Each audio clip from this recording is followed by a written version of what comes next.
A businessman was shot dead on Shortwood Road in St. Andrew on Saturday afternoon. He has been identified as Dean Shaw, the owner of Shortwood Plaza where he was attacked. On Saturday afternoon, Dean Shaw, a prominent businessman, was shot and killed at Shortwood Plaza on Shortwood Road. Eyewitnesses reported that two men disguised in hoodies approached Shaw on a motorcycle and opened fire. The incident took place in the very business complex owned by Shaw, adding a chilling layer to the tragedy. The local police are currently at the scene, conducting a thorough investigation to uncover the details of this heinous act. As the community reels from this violent incident, more information is expected to be revealed soon. Stay tuned with Inside Edge News for updates as we continue to follow this developing story. In other news, a probe has been launched by the police to ascertain the motive behind the shooting death of a taxi operator on Red Hills Road in St. Andrew on Friday morning. The victim, 29-year-old LaShawn Heslop, was sitting in his taxi by the Sandy Gully Bridge when the attack occurred. According to eyewitnesses, an unknown gunman approached Heslop and fired multiple shots, targeting his upper body.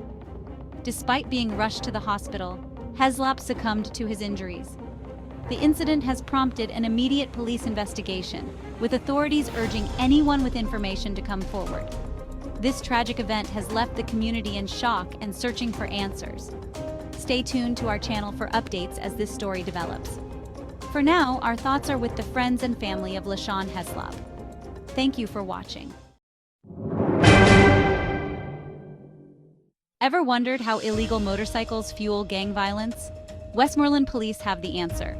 The Westmoreland police have seized more than 2,000 illegal motorcycles in a significant move to combat crime in the parish.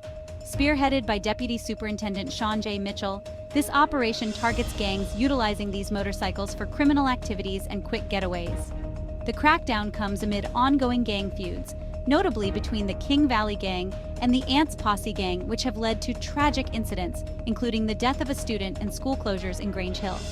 Authorities are not just focusing on crime, road safety is also a critical concern. Many road fatalities involve unlicensed motorcycles, prompting police to urge the public to ensure their vehicles are licensed and riders hold valid driver's licenses. This crackdown is part of a broader strategy aimed at restoring order and safety in Westmoreland. Stay tuned for more updates on this developing story.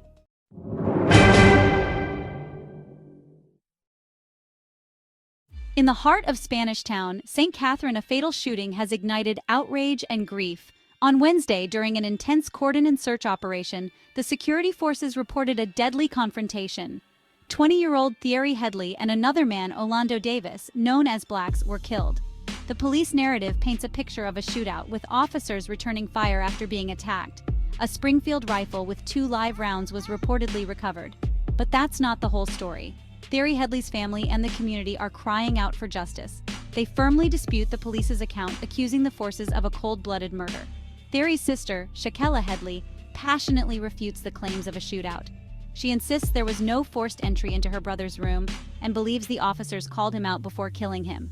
Thierry, she says, was an electrician, a footballer, a musician, a beloved figure in the community, not a criminal. Protests have erupted, with family members and residents demanding accountability. They accuse INDECOM, the Independent Commission of Investigations, of a cover-up. Another relative challenges the police to prove Thierry fired at them, pointing to the absence of bullet holes in the zinc fence. There's a palpable sense of anger and betrayal in the air as the community rallies around the Headley family.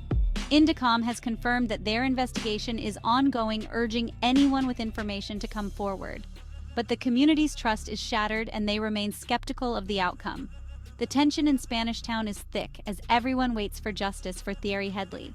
Stay tuned for more updates on this developing story. Don't forget to like, share, and subscribe for the latest news. This is your channel name, bringing you the stories that matter. 10 years have passed since Mario Dean's tragic death in police custody. His mother, Mercia Frazier, remains steadfast in her pursuit of justice. Despite years of protests and legal battles, she still hasn't found the closure she deserves. Mario Dean's story is a heartbreaking one. In 2014, he was arrested for possessing a small amount of marijuana and ended up dead while in custody. The outcry was immediate, and the community rallied behind his family, demanding answers and accountability from the police. 3 mentally ill inmates were initially charged with his death, but those cases have since concluded, leaving Fraser and her family without a clear sense of justice. While 3 police officers face charges related to Dean's death, their trials have been continuously delayed, adding to the family's anguish and frustration. Fraser's disappointment is palpable. She speaks of the emotional toll these delays have taken on her and her family, the repeated postponements turning their pursuit of justice into a seemingly endless nightmare. The legal system's lack of urgency only amplifies their pain, making closure feel like a distant dream. Despite the setbacks, Fraser remains resolute. She plans to resume her protests outside the Barnett Street police station, the very place where her son's tragic journey began. These demonstrations are her way of keeping Mario's memory alive and her call for accountability loud and clear. Mario Dean's death is more than a personal tragedy for Fraser. It stands as a stark example of police brutality and systemic failures within the justice system. His story has ignited calls for police reform and accountability, resonating deeply with many who see it as emblematic of much larger issues. As the 10th anniversary of Mario's death passes, Fraser continues to navigate a complex and disheartening legal system. She holds on to the hope that justice will eventually be served, not just for her son, but for all who have suffered similar fates. Her unwavering commitment is a testament to a mother's love and her refusal to let her son's death be in vain.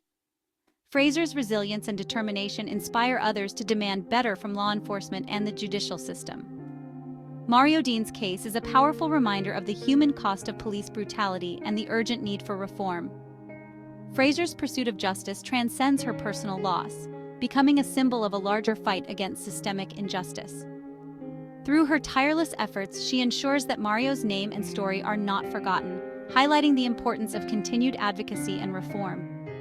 As we reflect on this decade of injustice, we must remember Mario Dean and the fight for a more equitable and accountable justice system. Thank you for watching. Subscribe for more updates and stories that matter.